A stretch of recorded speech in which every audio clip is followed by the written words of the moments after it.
How about this for a scintillating brilliancy on move 13? But let's rewind. How did we get here? Well, Volodar Murzin is playing white. He's the current Rapid World Chess Champion, and Hans Niemann with black, both of them vying for a spot in the esports World Cup. This is the qualifying section. There's still some playoffs to come. I'll reveal the standings at the end of the video. Murzin goes pawn d4 here, of course using his own mouse and keyboard. They all had to bring him along. Look at Grischuk there. He's a real happy camper as always. Now we see the knight develop here, and we actually end up in a London game. A real favourite of Hans's Bezzy, Magnus. They all love it these days, the top players. So do us mere mortals. A lot of tension there between the bishops, but it's just maintained. The party hat pawn structure set up. We absolutely love it. Everyone's having a great time out here. And now I absolutely love this system that Niemann goes for. Play it myself all the time. You fianchetto this bishop here after white gets aggressive, and it's such a good system. You can play it against absolutely everything. In fact, I'm even going to mention Lotus Chess here. Didn't actually have this one planned for this video. I was going to do it soon, but this seems a good moment. If you want to actually learn openings like this, love this London defense for black, use Lotus Chess. Only app I use right now. Very good for rehearsing your openings, learning them in a fun way, a gamified way, right? Everyone's getting addicted to it. Big buzz around this app. So much good feedback. Connects to your Chess or chess.com, so it brings in your game. It knows what openings you play, helps you patch up the holes, helps you realize how bad your openings suck. That's very important, of course. Really cool features in there, like the crushing lines as well. So it really helps you just trick and trap your opponent in like 10 moves, right? Plus completely free. Links down in the description. Do give it a go. It's very, very good. Niemann plays knight c6. Could have brought the queen, but this is the tried and tested move as well, because after this, going for some tricky checkmates. If this knight ever moves, you now rotate the knight. Could head to f5, could go to g6. Sometimes from f5 it goes to d6 and then into e4 once the bishop moves. Real nice positional ideas. Volodar now rotates his knight around here, and it gives Hans the opportunity to plonk this one in the center there. You don't want to be taking, expanding the scope of this bishop. Different ways for white to play. You know, you could take and then plant a rook on the d file here, but instead we see the aggressive knight g5. Now it threatens mate in 1, and this is the best response. g6 was playable, but you leave these very big holes. You know, maybe a knight starts rotating, bishop gets in. This is the better structure. So the knight drops back, or does it? No siree. It's what we saw. Opening moments. Bang. What a move. Now they say over here in the British chess scene, right, if you can get 2 pawns and a check for the piece, well then it was definitely worth it. Now where'd you go with the king? h8, h7, pick your poison. Is similar regardless, because the knight now hops to f7 and you're going to lose a bishop if you move the queen away. So rook takes is forced. And when the smoke clears, exchange of these bishops, we can see that white has got a rook and 2 pawns playing against the 2 knights. Now normally the 2 minors are better, but what if you can get these pawns rumbling through the center, make a passer, or attack the king? This is the big battle. So knight g6 played, hits the queen, also intercepts this bishop's gaze, right? f3 was threatened. Now we see the queen slide to g4, and this is a bit of a strange move. You know, queen e7 or f6 looking natural, bring the rook somewhere, but c4 is played, releasing the tension on the center and giving white this free hand now to start playing here. But after this move, attacking f3, very good. Knight d6, Volodar just loses sight of what he should be doing, which is castles. Now you could rotate the bishop back, you know, it's completely dead there. Queen goes, then you could bring this knight around, something like this, but there's nothing you can do. White is pushing those pawns. You cannot stop them rumbling. Here's a sample. These are the top engine moves, right? And once the f-pawn gets going, you're in some trouble. You can't even blockade, or there's this. You can force it all through. Just doing some clicking around, you get a check, and then you can sidestep to the g-file. Here's a nice shot, opening the rook, just to kind of give you a sense. There's a tactic. If you defend like this, you know, here's how the game could have played out. Everything's collapsing. So you got to get these guys rumbling. Didn't though. h4 was played. Now it also is tempting. After the queen's kicked, you can play a very flashy move now. Queen g5. The second brilliancy in this game. There's one more to come. Idea being you take. I take with check. Win back the queen. White's doing well here. But you don't have to take.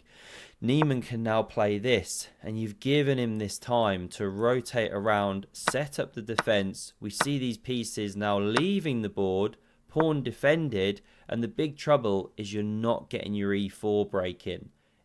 Unless black takes here. Bad move, because then e4 comes. Even though you've won a pawn, e4 comes, and you're in some trouble. So we run back. Niemann correctly plays the knight back here to stop the pawn break. h5, knight drops, rook e1, e4 on the cards, but f5. You know, you haven't got the break in time. Very different game. g4 is achieved to get rid of the pesky pawn. Fine, lovely jubbly. But now there's some tactical problems. e4 not working because you open the rook after the exchange. So instead we see rook g4. We see a lovely bicep flex there from Volodar. Lovely to see at the board. Real strong rook lifter. Now the king's in the gaze of the rook, so it sidesteps, and knight g5 threatens that pawn. But Volodar says, no worries. Pawn a4. Take it if you will. That wasn't the best, by the way. b3 looking better to play against this structure. Open lines for the rooks, ultimately. They need open lines and everything. Not quite like that. But after this one's played, does set a trap. Obviously, you can't take with the rook, or you remove the defender of the rook. But what if you take with the knight? Is that not playable? Well, now there's rook f1. Or rook f4 was working, because after the exchange, the knight's trapped. But this one's good enough. You're going to take the knight, and it can't move back, or you win the rook. So, pawn not touched. Instead, we get this one rotating around, and it's a real clinic now from Hans Niemann in how to get jumping with these knights. The pawn is attacked here, and you could sit steady and defend. It's passive, but it's level. However, this is where Volodar goes for it. Pawn to e4. Finally getting that break in. Nice, but takes now, and e5. And the knights are actually doing well here. Now, yes, you set up a lovely connect 4. Yes, Volodar wins himself a lesson with Hans Niemann and Eric Hansen in how to chess rage. What a lucky guy. But actually, the pawns are very well blockaded now by the knights, and this is tender as a baby's bottom. Now, our knights here are actually excellent blockaders, because not only do they stop the advance of the pawn, but they can still influence the game. So we see king e3 played. f4 could be on the cards and definitely playable here, but not done. You know, you can blockade the square to stop it going further. It's a different game. This pawn is a nuisance. Let's run back. But rook h2 was played. h5 anyway. Not a real threat to take the rook because the king is pinned. Still pinned. We see some shuffling around. Pawn attacked. And after king e2... I was wondering why not takes, and I haven't really got an answer for you. You can actually do this, and apparently the best is to give up an exchange now, win a pawn. You know, you had to take with the king. If you take with the rook, you drop a knight, and this is better for black still, but white's best way to play, apparently, according to the stock nest monster. But not played. Niemann didn't want the pawn. He just blockades, and he's keeping the control, bringing the clock pressure. Check. This one covers that sensitive point. The rook lifts, king g3, check, back, knight f4, king g3. Are we going to see a threefold as legendary as this one? And there it is. And there it is. Wow. Well, we just said the same exact thing. Did we just say the same exact... Did we just do that 3 times? Seriously? No, we're not. Niemann keeps fighting. He's really got the spirit. And now we get check. and the whole house collapses for Volodar. Best move was rook g4, using the same themes. Still black can remain better, keep the rook on, different game. But in the game, king goes, check, king goes, and wham, you're slamming through. You've knocked off the base of the connect 4, never nice. Now we see takes, how to recapture. Best way is this, because you leave yourself with the outside passer running down the board like an inform prime Yasser Serwan. Now we get this rook lifting back here, a5, there she goes. Now we get, or he goes I should say, now we get the rook attacking the base of the chain there, and rook a1 goes for the exchange of prisoners. It's what we're about to see soon, but actually no. We get this, rook d2, to defend the base of the chain here, but actually it's a fake defense. Niemann spotted a tactic. He's been doing his puzzle rush. Can you find it? The best move played is knight takes on d4. Really messed that one up.